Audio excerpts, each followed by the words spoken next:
رسول اللہ نے فرمایا کہ اللہ کے رسول کی بیٹی اور اللہ کے دشمن کی بیٹی جو ہے وہ ایک نکاح کے اندر جمع نہیں ہو سکتی۔ حضرات، پھر یہی وجہ ہے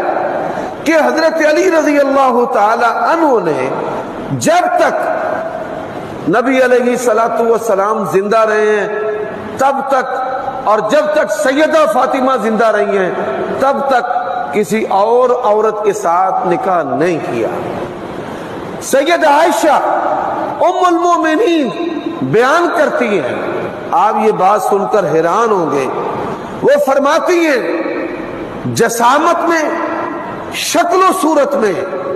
چلنے پھرنے میں، بولنے میں، عادات میں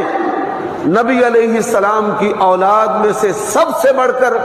میں نے نبی علیہ السلام کے مثل اور مشابہ اگر کسی کو دیکھا ہے تو سیدہ فاطمہ